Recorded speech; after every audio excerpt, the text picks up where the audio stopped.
अहिल्यानगर जिल्ह्यात अवैध गर्भलिंग निदान करणारी टोळी पोलिसांनी गजाआड केली आहे। राज्यभरातून गर्भलिंग निदान करण्यासाठी महिलांना राहता परिसरात बोलावलं जायचं आणि निर्जन स्थळी एखाद्या ठिकाणी नेऊन अवैध गर्भलिंग निदान केलं जात होतं। पोलिसांना याबाबत माहिती मिळाल्यानंतर एका महिलेला पोलिसांनी गर्भलिंग निदान करण्यासाठी पाठवत ट्रॅप लावला आणि हा गोरखधंदा उघड केलाय। यात 10 आरोपींवर गुन्हा दाखल करण्यात आला असून 9 आरोपींना पोलिसांनी ताब्यात घेतलंय। याचा हा स्पेशल रिपोर्ट पाहूयात। राहता तालुक्यातील निर्मळ पिंपरी शिवारात एका निर्जन स्थळी असलेल्या बंद खोल्यांमध्ये गर्भलिंग निदानाचा हा सगळा प्रकार सुरू होता। काल रात्री पोलिसांनी धाड टाकत त्या ठिकाणाहून पोर्टेबल सोनोग्राफी मशीनसह आरोपी डॉक्टर राहुल भनगे, त्याचा एजंट अभिजित भुसाळ आणि गर्भलिंग निदान चाचणी करण्यासाठी महिलांना घेऊन आलेल्या नातेवाईकांना ताब्यात घेतले। निर्मळ पिंपरी शिवारातील एका बंद घरामध्ये एक डॉक्टर पोर्टेबल सोनोग्राफी मशीनच्या सहाय्याने लिंग निदान चाचण्या करत असल्याची माहिती आपल्याला मिळाली होती।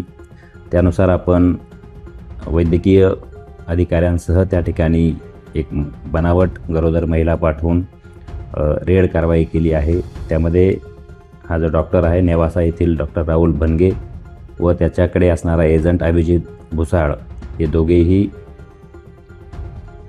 पोर्टेबल सोनोग्राफी मशीनसह काही गरोदर महिलांचे लिंग निदान चाचणी करताना मिळून आलेले आहेत।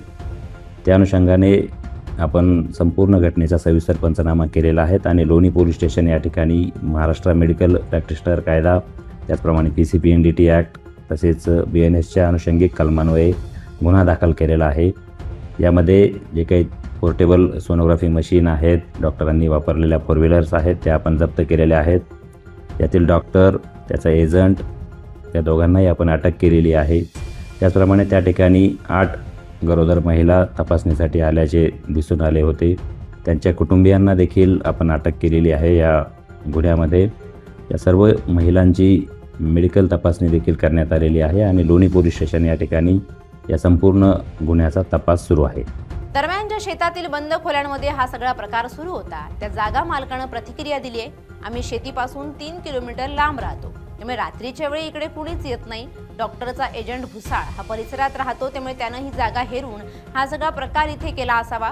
पोलिसांनी आमची हवी ती चौकशी करावी आणि आरोपींशी काही संबंध आढळल्यास कारवाई करावी, अशी प्रतिक्रिया मालक विशार आहेर यांनी दिली आहे। साहेब, त्या लोकांना मी ओळखत पण नव्हतो, आमचा काही परिचय पण नाही आणि मी स्वतः पोलिसांना काल बोललो की आमचे मोबाईल काय असं त्यांचा आमचा कॉन्टॅक्ट काय असं तुम्ही शोधू शकता बा, मोबाईल घेऊन आमचे नाही त्यांचं काय आमचं कॉन्टॅक्ट आम्हाला काल 4 वाजता मी तर पाणी बदलून गेलो, त्या जेव्हा 7-7:30 आम्हाला फोन आला तेव्हा आम्ही बघायला आलो, तेव्हा सुद्धा आम्हाला माहिती नाही। आम्हाला 8-8:30-9ला कळलं की असा विषय झाला इथं, आणि इथं आम्ही रोज येतो, तिथं काही असं काही प्रकार दिसतच नव्हता।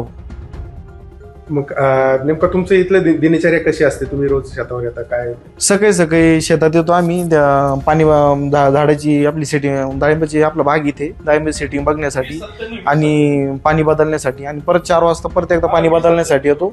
4 वाजता मग दुपारी म्हणजे जशी लेट असेल तसं पाणी बदलण्यासाठी येतो आणि पाणी बदलून गेल्यानंतर मग एक दिवशी परत सकाळी आपली म्हणजे रोजची रुटीन अशीच राहते भाऊ। तुम्ही या जागेपासून किती किलोमीटर वरती राहता आणि काल ज्यावेळेस इथं आली त्यावेळेस काय सगळं बघितलं? आम्ही या जागेपासून कमीत कमी 3 ते 4 किलोमीटर राहतो आणि काल आम्ही 4 वाजता इथं येऊन गेलो तुम्ही, तर 4 वाजता येऊन गेल्यानंतर मग आम्हाला पाणी बिणी बदलून गेलो तवर इथे कुणी नव्हतं, पण 7-7:30 आम्हाला फोन आला की तिथं भरपूर गाड्या बिड्या आल्या म्हणे, म्हणून माझे वडील आम्ही बघण्यासाठी आलो बा की आपल्या शेतात काय चालू आहे बा। तर इथं बघण्यासाठी आल्यानंतर आम्हाला सर्व असं ह्यो प्रकार सर आमच्या उघडशी झाला बा, पण आम्हाला आल्या लगेच पोलिसांनी काही सांगितलं नाही। आम्हाला 9-9:30ला तिथं बसून ठेवलं, आम्हाला 9-9:30 वाजता आम्हाला सांगितलं की असा प्रकार घडला असं ठरलं, आणि आम्हाला त्यांच्या समोर घेतलं की यांना ओळखतात का म्हणून, नाही का? तर ते म्हणे आम्ही यांना काय ओळखत नाही। मग त्यांना आम्ही सांगितलं की ह्या जागेचे मालक आहे मग त्यांना आज झालं, मग साहेब लोकांना वाटत होतं की आम्ही ते ह्या प्रकारामध्ये आहे का, तर साहेब लोकांना आम्ही होऊन म्हणलो की आमचे मोबाईल तुम्हाला काय चेक करत ती चेक करा, आम्ही या प्रकरणात असलो त्याची जी कठोर शिक्षा करा। हे जे सगळा प्रकार सुरू होता त्याचा तुमचा काही संबंध नाही असं? आपला ते ह्या प्रकारशी एकटा काही संबंध नाही। आम्हाला हे प्रकारच माहित नव्हता नेमकी काय घडत होता। हे प्रकार म्हणजे संध्याकाळी कधी येतात काही संध्याकाळी आमचं कधी येणंच नव्हतं इथे, त्याच्यामुळे आम्हाला प्रकार आम्ही डायरेक्ट सकाळी डायरेक्ट दुपारी असं सकाळी एकदा पाणी बिन लावून गेलो आणि सध्या वावरली पिकं निघाली त्याच्यामुळे येण्याचं शॉर्टच नाही. आणि हे बघ 2-3 दिवसापूर्वी इथं गडी राहत होता. दोन दिवस झाले गडी आम्ही तिकडे वस्ती न्यायला राहण्यासाठी, त्याला येणं जाण्याला आम्ही शक्य होत नव्हतं पै म्हणून राहण्यासाठी न्यायला. आणि हा प्रकार जो घडला असं आमचा अंदाजे संध्याकाळच्या वेळेस ते 2 दिवसातच घडला असं असा आमचा अंदाज. आणि जो एजंट पकडला गेलाय तो परिसरातच राहतो असं विचारून त्यांनी सगळे हा अशी शक्यता बाळगू शकतो आपण, कारण की त्याचं रोज येणं जाणं इथूनच तो आपल्या फक्त इथून 300 मीटर अंतरावर राहतो. 300-400 मीटर अंतरावर राहतो फक्त या निरपिंपरी डांबरीच्या त्या साईडनं राहतो. त्याची तिथं जमीन पण येते. गर्भलिंग निदानासाठी महिलांच्या 50,000 ते 1,00,000 रुपयांची रक्कम कुटुंबियांकडून घेतली जात होती. त्यांना राहता परिसरात बोलावून महिलांना 4चाकी वाहनातून निर्जनस्थळी नेत गर्भलिंग निदान केलं जायचं. पोलिसांनी कारवाई करत आरोपींना ताब्यात घेतलंय. मोठ्या रॅकेटचा पर्दाफाश होण्याची शक्यता वर्तवली जाते. अमोल मतकर, LS मराठी, अहिल्यानगर.